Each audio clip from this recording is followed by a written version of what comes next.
था उसमें हमने लैटिट्यूड के बारे में पढ़ा था। उसमें हमने ये देखा था कि किस तरह की लाइन को लैटिट्यूड कहते हैं और उसका क्या इंपॉर्टेंस होता है, उसका क्या फीचर है। ये सारा चीज हम लोग पिछले वीडियो में डिस्कस कर चुके हैं। और अभी हम लोग लॉन्गिट्यूड के बारे में पढ़ने वाले हैं। जैसा कि आपको पता है स्टैंडर्ड 6 का ज्योग्राफी चैप्टर 3 चल रहा है, लैटिट्यूड एंड लॉन्गिट्यूड्स। इसका क्या महत्व है, क्यों हम इसके बारे में पढ़ते हैं, ये इस चैप्टर में हम लोग जानेंगे। इसमें हमने बताया था कि अर्थ स्फेरिकल इन शेप है, गोलाकार है, और किसी भी गोलाकार जगह पे लोकेशन को तय करना बहुत मुश्किल होता है। और उसी के वजह से अर्थ पर कुछ लंबी लाइनें और कुछ पैरेलल लेटिव लाइनें और लंबी लाइनें खींची गई है। यानी कि अर्थ पे नहीं, ग्लोब पे खींचा गया है। वो इमेजिनरी लाइन है, काल्पनिक है। वैसा कोई लाइन आपको अर्थ पे नहीं मिलेगा। ऐसा नहीं कि आप कहीं इसको ढूंढने चले जाओगे, देखिए ये लाइन कहाँ है। ठीक है, ये लाइन आपको अर्थ पे कहीं मिलने वाला नहीं है। ग्लोब पर जो अर्थ का मॉडल है उस पर इस तरह की लाइनें खींची गई है जिससे कि हम किसी जगह के लोकेशन को समझ सकें। ठीक है, तो आज हम लोग जानते हैं कि व्हाट आर लॉन्गिट्यूड। पिछले वीडियो में जान चुके हैं लैटिट्यूड के बारे में, तो आज जानते हैं लॉन्गिट्यूड के बारे में कि लॉन्गिट्यूड क्या होता है। Longitudes are imaginary semi circle lines. एक काल्पनिक लाइन है, लंबी लाइनें हैं और ये सेमी सर्किल बनाती है। Lines that runs from north pole to south pole, जो नॉर्थ पोल से साउथ पोल की ओर रन करता है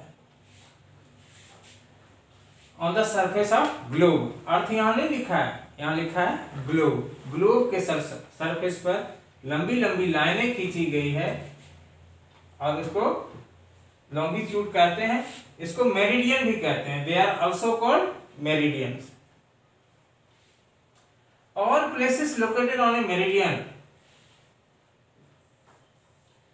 receive the overhead rays of the sun। यहाँ पे बच्चों समझने वाला चीज यही है कि देखिए अर्थ सन के सामने से मूव करता है इस तरह से। ठीक है, अर्थ मूव कर रहा है तो प्रत्येक लाइन जो है वो सन के सामने से गुजरता है, और जो लाइन सन के बिल्कुल सामने पड़ता है वहां दोपहर हो जाता है।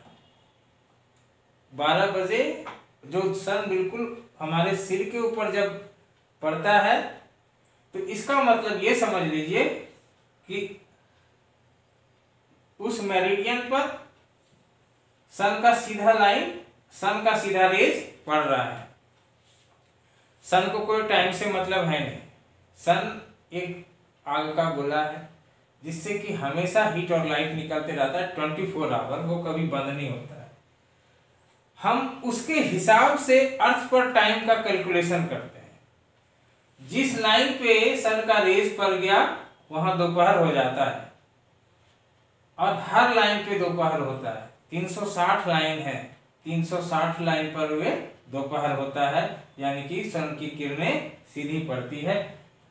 और एक लाइन सन को एक लाइन से दूसरा लाइन आने में, सन के सामने से एक लाइन गुजरा, दूसरा जो मेरिडियन आएगा, फर्स्ट मेरिडियन गुजर गया, दूसरा जो आएगा तो उसमें जो 4 मिनट का समय लगता है सन के सामने से गुजरने में प्रत्येक लाइन को। तो आप कैलकुलेशन करो कि 360 लाइन है ना, 360 लाइन है टोटल, और इसको गुजरने में कितना टाइम लगता है? 4 मिनट। तो कितना समय हो जाएगा?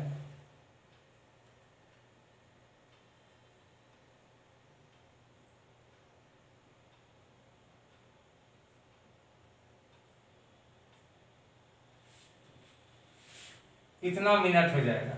इसको अगर हम 60 से डिवाइड करेंगे,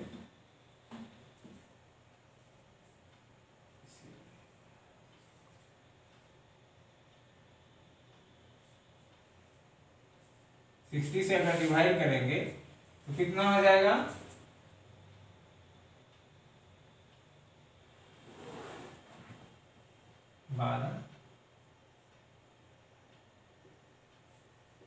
24 आवर हो गया, यानी कि 24 आवर में ये 360 लाइन गुजर जाता है अर्थ के सन के सामने से, एक चक्कर अर्थ का पूरा हो जाता है। और इसीलिए हर मेरिडियन पर दोपहर होता है। और इस समस्या को सॉल्व करने के लिए एक मेन लाइन खींचा गया, जिसको कि यहाँ पे इस तरह से आप जो मेन लाइन कहते हैं, जिसको कि प्राइम मेरिडियन कहते हैं। यहाँ से इधर का टाइम अलग कैलकुलेट होता है और इधर का अलग। ये सब हम डिटेल से जानेंगे और नेक्स्ट टॉपिक में। अभी जानते हैं ये लंबी लाइनें खींची गई है। आपको पता है कि इस तरह की भी लाइनें हैं और प्रत्येक लाइन है ना, इस तरह से भी लाइनें हैं। तो ये क्या करता है, प्रत्येक ये घर जो है वो 90 डिग्री पर काटता है, प्रत्येक घर 90 डिग्री पर कटता है। और जिसकी वजह से ये एक नेटवर्क बन जाता है, एक ग्रिड बन जाता है, और इससे हम किसी भी जगह को लोकेट कर सकते हैं। ठीक है। One of these meridians designated as the starting point, इसमें से एक स्टार्टिंग पॉइंट रखा गया। पूरे अर्थ में, पूरे दुनिया के लोगों ने इसको माना स्टार्टिंग पॉइंट, जिसको कि ग्रीनविच मेरिडियन कहते हैं, GMT। This meridian designated the starting point called prime meridian, इसको प्राइम मेरिडियन कहते हैं, बीच वाले लाइन को। यहाँ से इधर अलग टाइम होता है। यहाँ पूरे दुनिया के लिए यहाँ पे 12 बजता है, यानी कि शुरुआत यहाँ से होता है। It runs through Greenwich England, जो इंग्लैंड से होकर गुजरता है।